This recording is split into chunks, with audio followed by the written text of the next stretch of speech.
إن الحمد لله نحمده تعالى ونستعينه ونستغفره ونعوذ بالله من شرور أنفسنا ومن سيئات أعمالنا. من يهده الله فلا مضل له ومن يضلل فلا هادي له، وأشهد أن لا إله إلا الله وحده لا شريك له، وأشهد أن محمدًا عبده ورسوله صلى الله عليه وعلى آله وصحبه وسلم تسليمًا كثيرًا إلى يوم الدين. أيها الإخوة الأماجد، عنوان هذا المجلس المبارك ثمار دور الحديث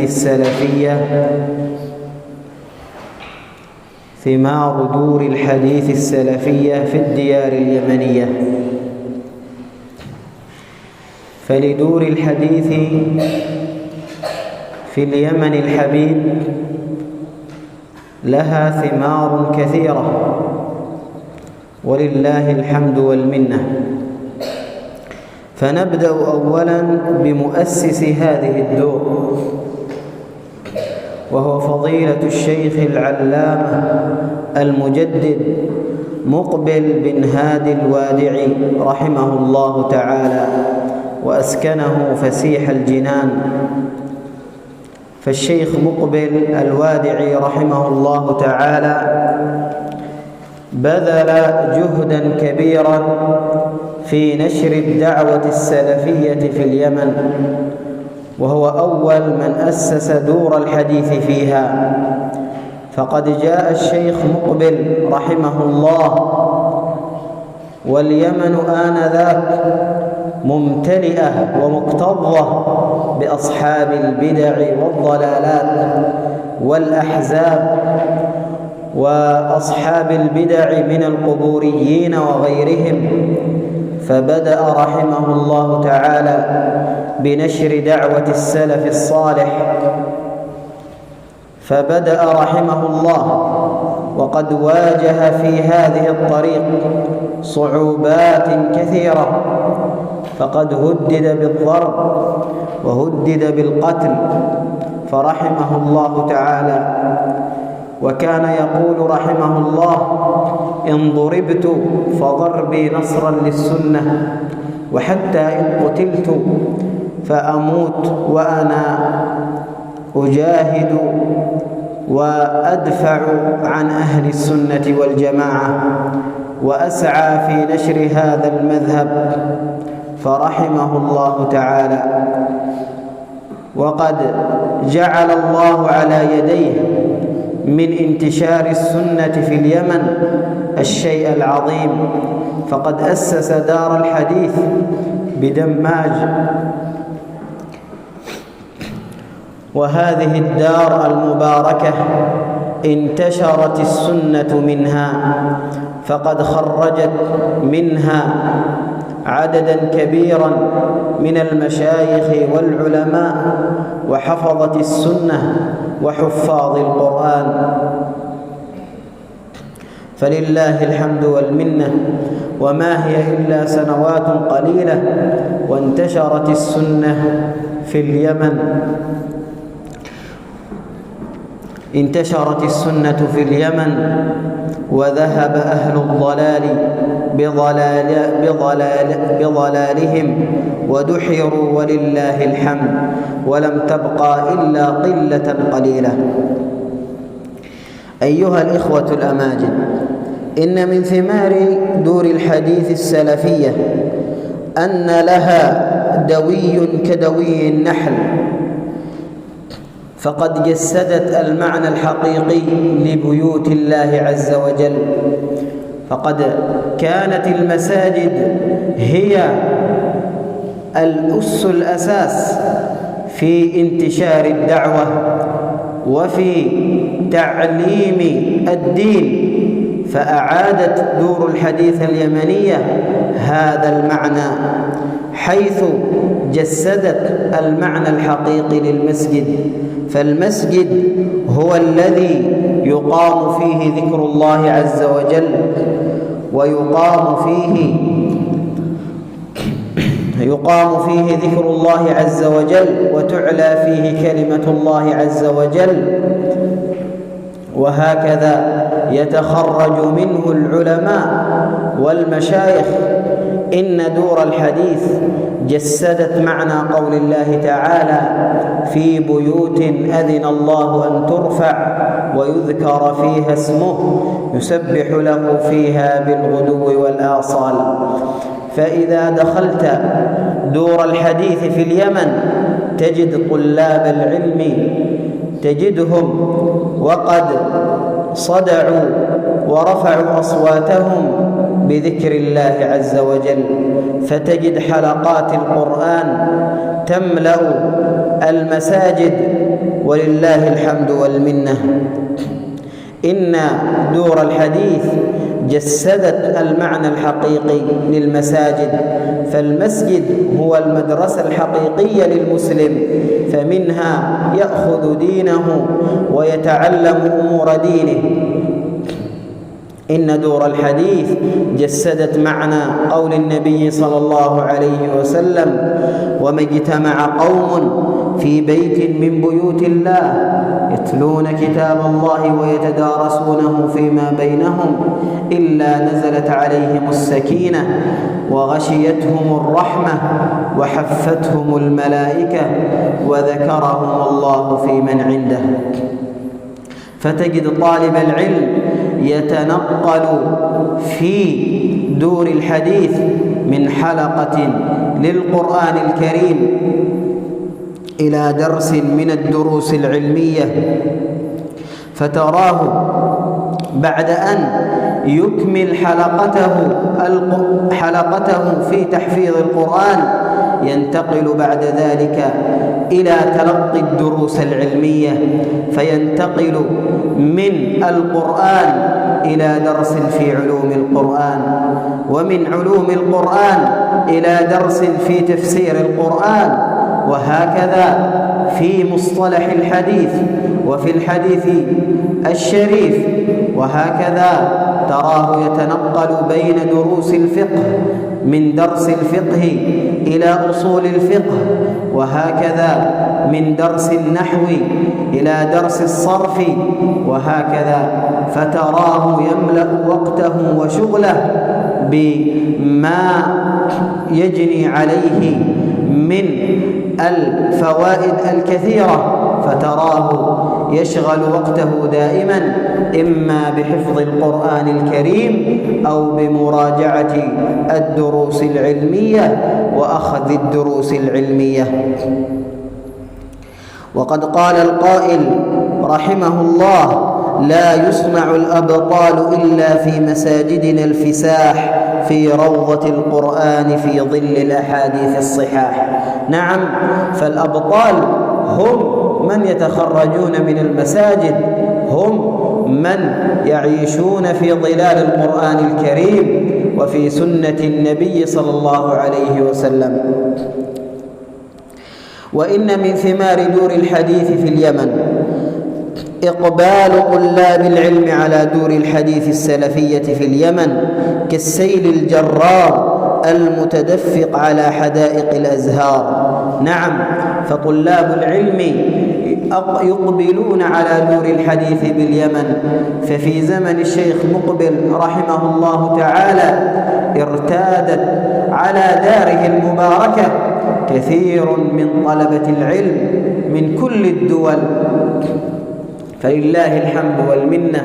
فغير طلاب اليمن الذين كانوا مهتمين اهتماما كبيرا، هكذا عنت الدار واستقبلت طلابا من مختلف البلدان، من مصر ومن المغرب ومن الجزائر، وهكذا من الهند ومن أمريكا ومن إندونيسيا ومن ماليزيا. فطلاب العلم لما عرفوا عن دار الحديث بدماج وما يقام فيها من تعليم للقرآن الكريم ومن تعليم لسنة النبي صلى الله عليه وسلم أقبلوا من كل فج عميق، وهذا الفضل يرجع إلى الله سبحانه وتعالى ثم إلى الشيخ المؤسس مقبل ابن هادي الوادعي رحمه الله تعالى. وهكذا فقد عنيت دار الحديث في اليمن بتربية الصغار ونشئهم نشأة صالحة، فالصغير وهو ما زال في سن الصغر ينشأ على السنة فيتعلم الدين الصحيح من المصدر الصحيح فينشأ نشأة صالحة مباركة. ففي دور الحديث باليمن تهتم بتعليم الصغار، تهتم بتحفيظهم للقرآن الكريم، وهكذا تعليمهم أصول الدين، فينشأ الطالب منذ صغره وهو يحسن كيف يصلي وكيف يتوضأ، وهكذا كيف يحذر من البدع والضلالات، فينشأ نشأ صالحا مباركا. وهكذا من ثمار دور الحديث كذلك اهتمت دور الحديث في اليمن بالمرأة. النساء في دور الحديث السلفية في اليمن كان لهن اهتمام، فقد قال النبي صلى الله عليه وسلم: إنما النساء شقائق الرجال، رواه أحمد وأبو داود والترمذي عن عائشة رضي الله عنها. وقد قال الله عز وجل في كتابه الكريم: إن المسلمين والمسلمات والمؤمنين والمؤمنات والقانتين والقانتات والخاشعين والخاشعات إلى آخر الآية. فالنساء كما أن للرجال حق في تلقي هذا العلم وحق في تلقي القرآن الكريم والسنة النبوية المباركة، فللنساء كذلك كان لهن دور كبير وحظ واسع من أخذ هذا العلم. وقد تخرج من دور الحديث باليمن نساء كثيرات، منهن تخرجن حافظات لكتاب الله عز وجل، ومنهن الشيخات، ومنهن الواعظات، فلله الحمد والمنة.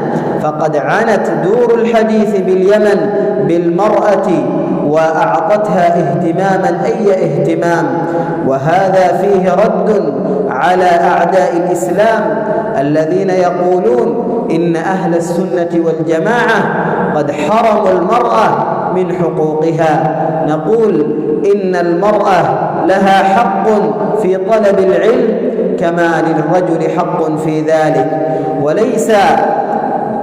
وليس كما يريد أعداء الإسلام بحقوق المرأة أن تخرج متبرجة سافرة عن شعرها ونحرها تخالط الرجال وتزاحم الرجال. هذا فيه الفتنة وفيه الأذى بالمرأة المسلمة. إن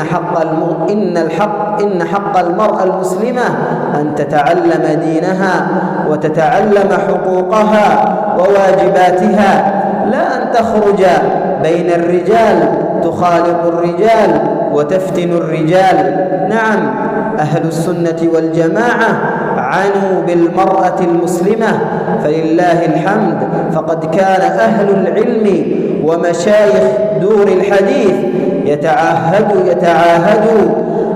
يتعاهد النساء بالمواعظ وبالمحاضرات، وهكذا بإلقاء الدروس من مسجد الرجال. فالشيخ حفظه الله يلقي الكلمة والمحاضرة من المسجد، وهناك مكبرات للصوت في مسجد النساء يسمعن النساء تلك المواعظ وتلك الدروس وتلك النصائح، فلله الحمد والمنة، فقد تخرجنا من دور الحديث في اليمن نساء حافظات، وهكذا منهن المؤلفات ومنهن الواعظات ومنهن المحققات، فلله الحمد والمنة. وهذا من ثمار دور الحديث باليمن. وهكذا من ثمار دور الحديث باليمن أنه تخرج منها علماء ومشايخ تخرجوا من هذه الدار، فأكثر العلماء وأهل الدين ومشايخ العلم تخرجوا من دور الحديث في هذه الديار اليمنية. فكم تسمعون عن مشايخ هم من طلبة الشيخ مقبل وأخذوا العلم عنه، وهكذا بدأوا ينشرون السنة في ربوع اليمن. فكم انتشرت دور الحديث في اليمن، وانتشر أهل العلم في اليمن كله بثمرة من ثمار دار الحديث بدماج. فهكذا انتشرت دور الحديث في كل محافظات اليمن، وتخرج من دور اليمن علماء ومشايخ كبار، منهم المؤلفون ومنهم الوعاظ ومنهم المشايخ، فقد كثرت مؤلفاتهم. فمنهم من ألف في الفقه وعلوم الفقه، وهكذا منهم من اهتم بعلم الحديث وألف في مصطلح الحديث وفي تراجم أهل الحديث، وهكذا منهم من عني بدراسة اللغة العربية وألف فيها وألف في قواعد اللغة العربية، وهكذا منهم من اهتم بالتفسير وعلوم التفسير. فلله الحمد والمنة تخرج مشايخ كبار، وانتشرت الدعوة السلفية بسبب هؤلاء المشايخ. وهكذا تجدون في كل بقاع الأرض تجدون طلاب الشيخ مقبل رحمه الله ينتشرون في كل أصقاع البلاد، في كل أصقاع العالم. فها أنتم تلمسون في هذه البلاد المباركة في إندونيسيا كم من طلاب الشيخ مقبل، كم من طلاب الشيخ مقبل، وقد فتح الله عليهم بدور الحديث في هذه البلاد. وهكذا من طلاب الشيخ مقبل تجدهم والحمد لله مقبلين على تعليم الناس الخير، ومقبلين على تعليم الناس ما ينفعهم. وهذه الدار المباركة التي نحن فيها هي من ثمرات دور الحديث باليمن. فالقائم عليها الأستاذ أبو الحجاج حفظه الله هو من ثمار دور الحديث باليمن، وهو كذلك طلب العلم في هذه البلاد في إندونيسيا على يد طالب من طلاب الشيخ مقبل رحمه الله تعالى، وهكذا انتقل إلى اليمن ليأخذ العلم عن شيخ من طلاب الشيخ مقبل مباشرة. وهكذا تجد دور الحديث تنتشر حتى في أمريكا وبريطانيا وألمانيا وفي كل بلاد العالم. تجد أن طلاب الشيخ مقبل خرجوا لنشر هذا الدين ولنشر هذه الدعوة السلفية، فلله الحمد والمنة. وهكذا تجد واجه هؤلاء المشايخ واجهوا الصعوبات وواجهوا التحديات، ولكنهم صبروا واحتسبوا حتى انتشرت هذه الدعوة المباركة. فشيخنا السالمي حفظه الله تعالى وعافاه كم واجه من صعوبات وتحديات في نشر هذه الدعوة، فبعد أن انتقل من دار الحديث بدماج إلى بلاده في عتمة أنشأ دارا مباركة هناك، ثم بدأ يدعو الناس وقد واجه صعوبات، فقد جاء وبلده كانت ممتلئة بالسحرة والكهنة والمشعوذين، فقام حفظه الله تعالى بالتصدي لهم وإبطال ضلالاتهم وإبطال فسادهم. فكان الشيخ عثمان السالم حفظه الله يمر في الطرقات فيقال له: ألم تمت بعد؟ يظنون أن السحرة والكهنة يستطيعون أن يقتلونه، فيتبسم الشيخ عثمان ويقول: إن السحرة لا يقتلون أحدا ولا يضرون أحدا ولا ينفعون أحدا.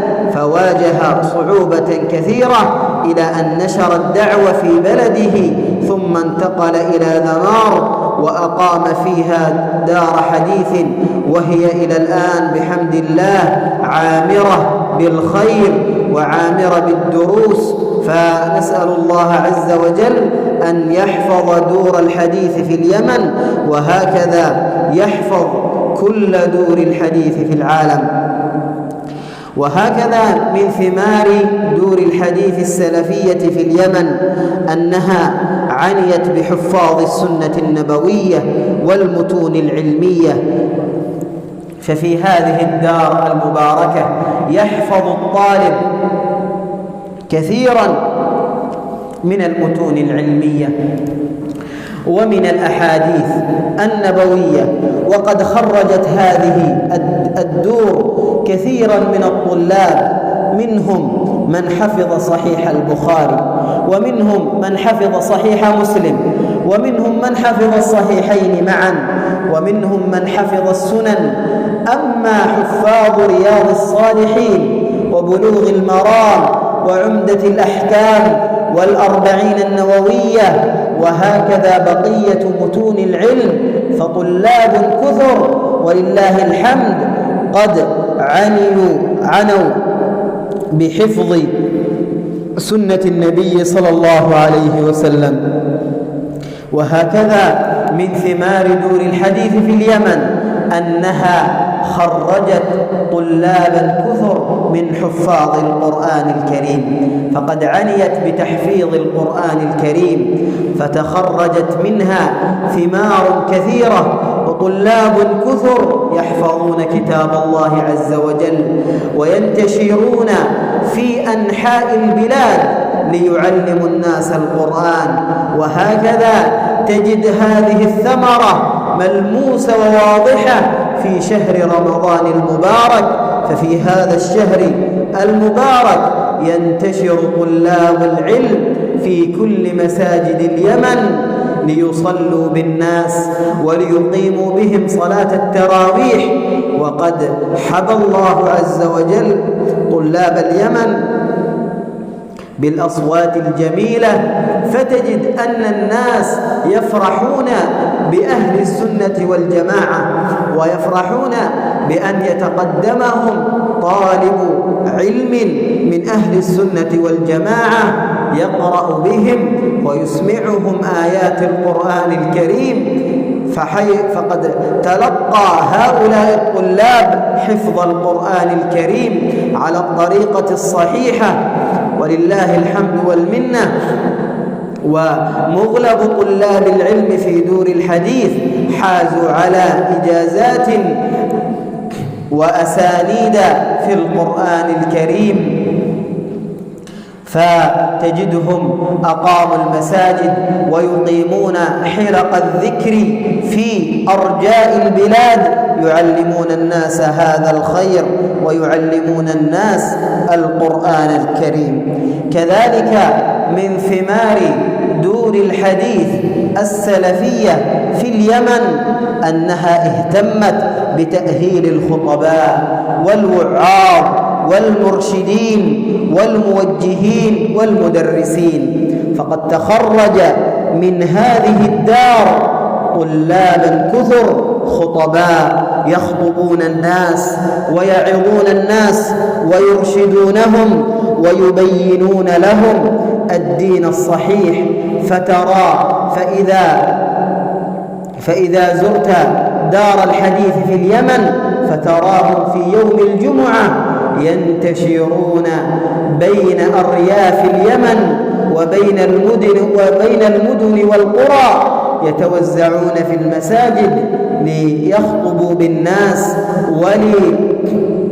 وليعظوهم ويرشدونهم ويبينون لهم ما قال الله عز وجل وقال رسوله، وكذلك يحذرونهم من البدع ومن الضلالات، ولله الحمد والمنة.